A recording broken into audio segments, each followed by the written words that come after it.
नमस्कार, सुबह के 10 बजने वाले हैं और ये वक्त है अपना बिहार का। मैं हूं आपके साथ विभा उपाध्याय और अब बात आज के सबसे बड़ी खबर की। पूरे बिहार में आज टीकाकरण महाअभियान चलाया जा रहा है। 40 लाख लोगों के टीकाकरण का लक्ष्य आज इस महाअभियान के तहत रखा गया है। सुदूर ग्रामीण क्षेत्रों में वंचितों के टीकाकरण पर जोर के तहत इस महाअभियान के लक्ष्य को 40 लाख रखा गया है। दूसरे डोज के टीकाकरण को प्राथमिकता दी जाएगी। 15,000 टीकाकरण केंद्रों में टीकाकरण के साथ लोगों को सुरक्षित किया जाएगा। सुदूर ग्रामीण क्षेत्रों में वंचितों तक पहुंचना इसका मकसद है। दूसरे डोज के टीकाकरण को इस महाअभियान के साथ ज्यादा प्राथमिकता दी जाएगी और सीएम ने सभी लोगों के टीकाकरण का निर्देश दिया है। एक भी शख्स छूटना नहीं चाहिए। 7 नवंबर को भी महाअभियान चलाने का फैसला लिया गया है और आज इस महाअभियान के तहत बिहार में 40 लाख लोगों के टीकाकरण का लक्ष्य रखा गया है। तो सुदूर ग्रामीण क्षेत्रों में जो लोग अब तक टीका नहीं ले पाए हैं, उन वंचितों को टीकाकरण से जोड़ना, ये इसका मकसद है। साथ ही साथ दूसरे डोज के टीकाकरण को प्राथमिकता दी जाएगी। आज कोरोना वैक्सीनेशन का मेगा अभियान है और आज एक दिन में 40 लाख लोगों को कोरोना वैक्सीनेशन देने का लक्ष्य रखा गया है। अलग अलग जिलों के लिए अलग अलग जो लक्ष्य है वो निर्धारित किया गया है और निश्चित तौर पर आज सुबह से ही पटना के विभिन्न वैक्सीनेशन सेंटर्स पे देख रहे हैं कि लोग कोरोना वैक्सीन लेने के लिए पहुंच रहे हैं। हर उम्र आयु वर्ग के जो लोग हैं वो यहाँ पर कोरोना वैक्सीन लेने के लिए पहुँच रहे हैं। बिहार ने कोरोना वैक्सीनेशन में लगातार नित नए रिकॉर्ड बनाए हैं, चाहे वो केवल पटना की बात कर लें, बिहार की बात कर लें और प्रधानमंत्री के जन्मदिन से लेकर 2 अक्टूबर को और फिर आज एक बार मेगा वैक्सीनेशन अभियान।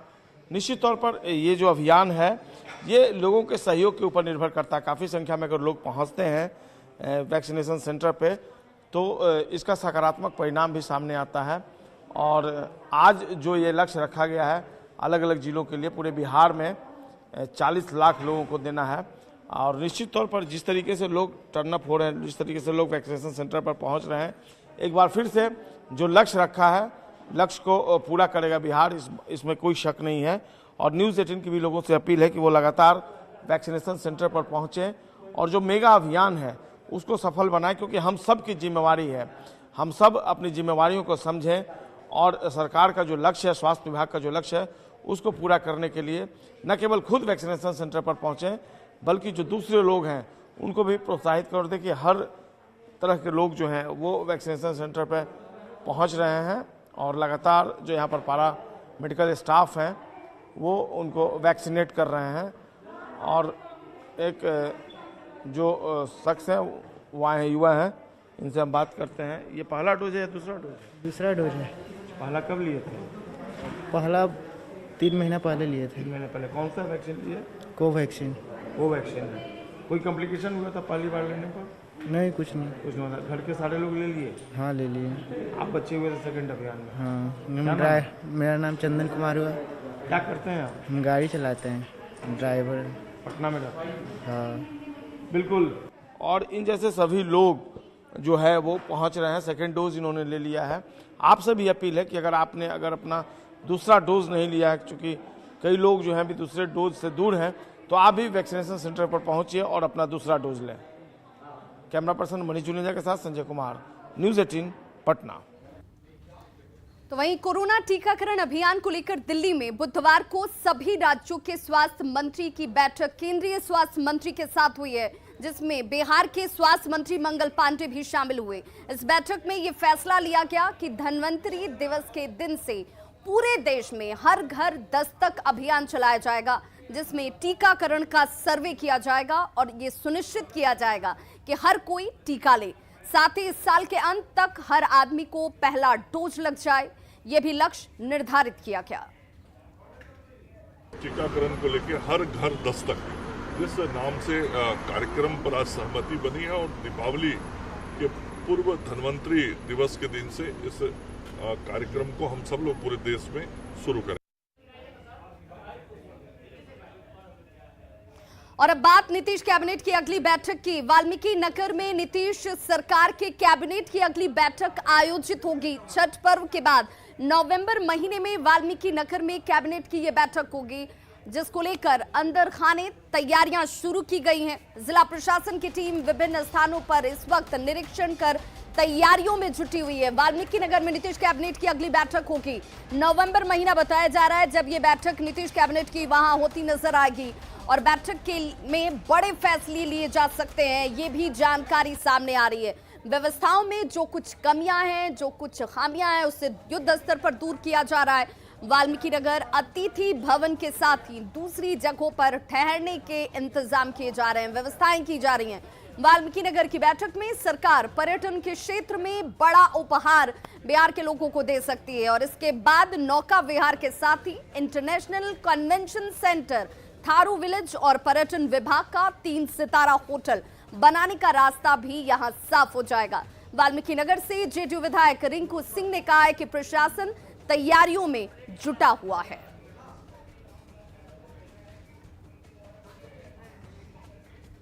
माननीय मुख्यमंत्री जी का एक ये भी था कि जो वाल्मीकि नगर का जो प्राकृतिक सौंदर्य है, कैबिनेट करने का मुख्य उद्देश्य उनका था कि जो वाल्मीकि नगर का प्राकृतिक सौंदर्य है और जो वाल्मीकि नगर को उन्होंने डेवलप किया है उसको भारत के नक्शे पे, चूंकि आज भी वो भारत के नक्शे पे है, लेकिन उसको भारत के नक्शे पे और उभारने का प्रयास माननीय मुख्यमंत्री जी का है। इसी की वजह से वहाँ पे कैबिनेट भी किया जा रहा है और हमको लगता है कि कैबिनेट जब होगा तो वहाँ बिहार के लिए बहुत कुछ वहाँ अच्छा करने को मिलेगा।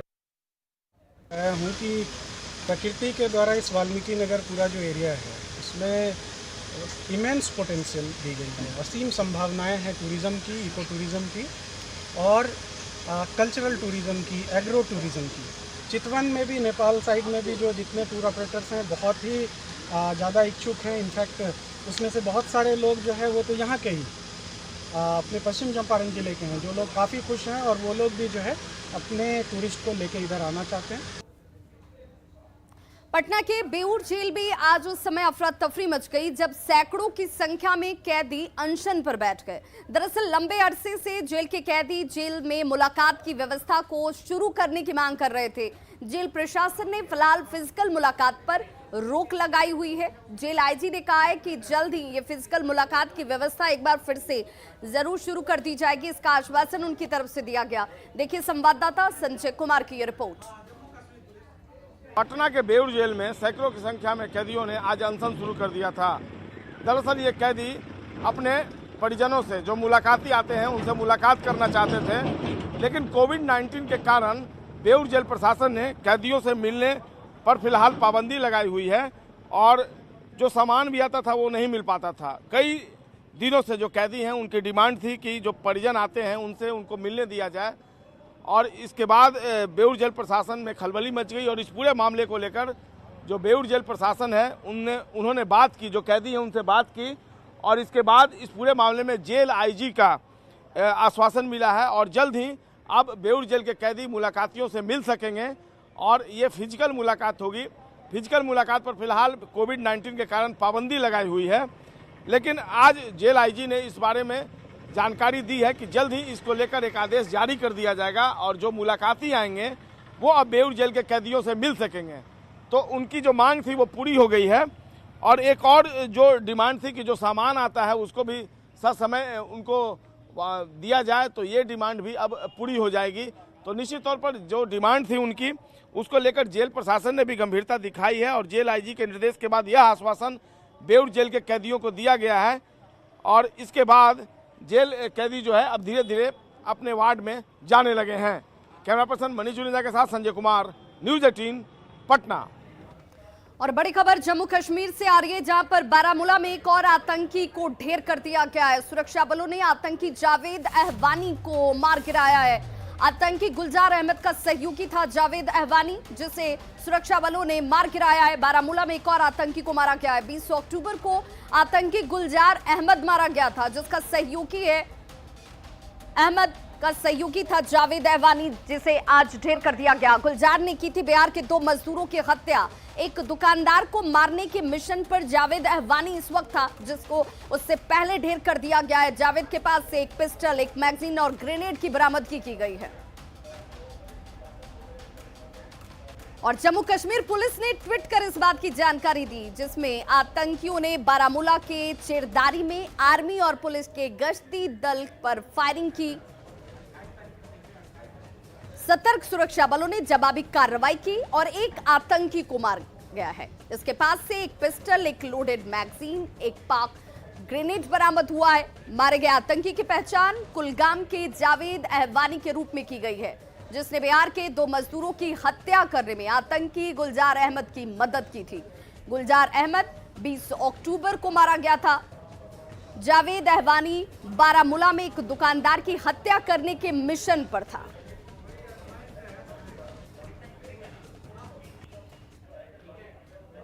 पटना सिटी के बहादुरपुर थाना क्षेत्र के सैदपुर हॉस्टल के पास अपराधियों ने बाइक सवार युवक को एक के बाद एक 3 गोलियां मार दी। आनंद फानन में गंभीर रूप से घायल युवक को पटना के एक निजी अस्पताल में भर्ती कराया गया, जहां इलाज के दौरान डॉक्टरों ने इसे मृत घोषित कर दिया। अपराधियों की पहचान को लेकर पुलिस फिलहाल आसपास के इलाकों में लगे सीसीटीवी कैमरे को खंगालने में जुट गई है। मृतक की पहचान बहादुरपुर गांव निवासी गोलू सिंह के रूप में हुई है, जो खेमनी चक इलाके में फर्नीचर की दुकान चला रहा था। पुलिस के मुताबिक मृतक गोलू सिंह आपराधिक चरित्र का युवक था, जो हत्या के मामले में पूर्व में जेल भी जा चुका था। दौड़ करके आया है और हम धक्का मारा कि गाड़ी उलट जाए, लेकिन गाड़ी से वो नहीं गिरा, हम गिर गए। और गिरने के समय में फिर एक कदम आगे बढ़ा, उसके बाद पीछे से पहले गोली मारा है। आज सुबह अपने मामा के साथ जा रहे थे, तो रास्ते में 3 लोगों के द्वारा इनकी गाड़ी को धक्का मार के गिरा दिया गया और इनको 2 गोली इनके ऊपर चलाई गई, जिससे इनकी मृत्यु हो गई है। और अभी तक अज्ञात अपराधियों की पहचान नहीं हो पाई है। और वैसे पुरानी रंजिश का कुछ मामला हो सकता है, हम लोग वो सारे मामले खंगाल रहे हैं। पटना सिटी में बहादुरपुर थाना के सैदपुर हॉस्टल के पास हत्या से नाराज लोगों ने जमकर हंगामा किया। बहादुरपुर गांव के निवासी गोलू सिंह की हत्या के बाद से लोगों में जबरदस्त आक्रोश और गुस्सा है। तस्वीरें देखिए, जब लोगों ने सड़क पर जमकर आगजनी की। पुलिस ने लोगों को कड़ी कार्रवाई का भरोसा दिया है। यहाँ पर घटना हुई है बहादुरपुर थाना अंतर्गत, इसमें एक युवक की जो है हत्या हुई है। उसमें हम लोग देख रहे हैं, कुछ हम लोग को क्लू मिला भी है। आगे हम लोग काम कर रहे हैं, जल्दी जो है अपराधी को हम लोग पकड़ लेंगे। और अब बात दीप बनाने वाले कुम्हारों की जिंदगी की।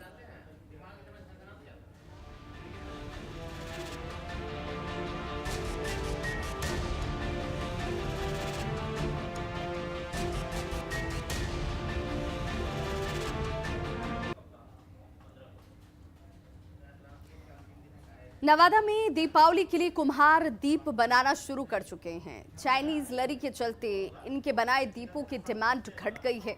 बावजूद ये लोग पूरी लगन के साथ दीप निर्माण के काम में लगे हैं। देखिए संवाददाता अनिल विशाल की रिपोर्ट। तो दीपावली के लिए दीप बनाने के काम में ये कुम्हार जरूर जुटे हुए हैं, लेकिन इनके सामने बड़ी परेशानी चाइनीज प्रोडक्ट्स के भरमार की है, जिस वजह से इनके दीपों को खरीदने वाले खरीदार कम हो गए हैं। नालंदा के ऐतिहासिक छठ घाट बड़गांव में छठ पर्व को लेकर तालाब के किनारे दर्जनों महिलाएं मिट्टी के चूल्हे बनाने में जुटी हुई हैं। ये जरा तस्वीर देखिए आपके टीवी स्क्रीन पर इस वक्त। आपको बता दें कि इन्हीं चूल्हों पर छठ पर्व के दौरान जो छठ व्रती हैं वो प्रसाद बनाती हैं और छठ घाट पर देश भर के कोने कोने से छठ व्रती पहुंचकर अर्घ देते हैं।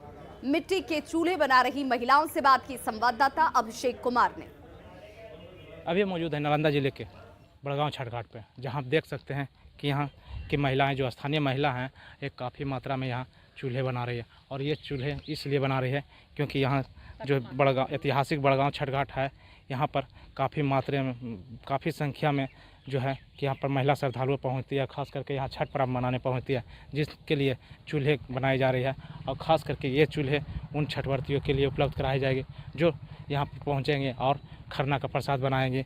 यहाँ पर जो महिलाएं हैं चूल्हे बना रही हैं, उनसे जानते हैं क्या बना रही है और किन के लिए बना रहे हैं। ये बताया जाए किन के लिए चूल्हा बना रहे हैं? छठ व्रत करने आता है उनके लिए बना रहे हैं चूल्हा। तो सब खरना करते हैं, चूल्हा बना के पर खाना बना के मैंने प्रसादी उनकर बना के खरना करते हैं, उनके लिए चूल्हा ही बन रहा है छठ माता के लिए। माटी यानी खंधा पर से लाते हैं, ना तो मोल माटी लाते हैं और वह मोल माटी ला के पारते हैं यहाँ, अभी बिजनेस करते हैं यहाँ। महिलाएं हैं काफ़ी मेहनत कर रही है, खास करके चूल्हा बना रही है, अभी से ही चूल्हा बना रही है ताकि छठ व्रतियों को किसी तरह का परेशानी ना हो और यहाँ पर लोग चूल्हे खरीद सकें और छठ व्रत मना सकें। नालंदा से न्यूज़ 18 के लिए अभिषेक कुमार। पूर्णिया में अक्टूबर महीने में हुई बारिश ने किसानों की कमर तोड़ दी है। धान की फसल पूरी तरह से बर्बाद हो चुकी है। कर्ज लेकर किसानों ने खेती की थी। फसल के बर्बाद होने से किसान उदास हैं। सरकार से मदद की उम्मीद लगाए बैठे ये किसान चाहते हैं कि इनके नुकसान की भरपाई हो। गढ़िया बलुआ से किसानों के हालात की जानकारी दे रहे हैं संवाददाता कुमार प्रवीण। भीषण बारिश ने धान के किसानों के कमर ही तोड़ दी है। बहुत सारा धान बर्बाद हो गया है। हमारे साथ कुछ किसान हैं, आइए हम इनसे बात करते हैं कि इन लोगों की क्या हालत है और जो सरकार की नई नीति है उससे ये कितना खुश है। 3 बीघा है धान, सब पानी में डूब गया, खत्म हो गया, गिरा हुआ है धान, बर्बाद हो गया। अभी बाल बच्चा रोता है। की भेले धान में गाछ आबि गेलै। अच्छा, अब की करलो जाए, तो अब सब समेटल पड़े छै वर्षा के कारण। हाँ, वर्षा के कारण। कुमार प्रवीण, न्यूज़ 18, गढ़िया बलुआ, पूर्णिया। तो खबरों का सिलसिला लगातार जारी है। आप देखते रहिए न्यूज़ 18 बिहार झारखंड।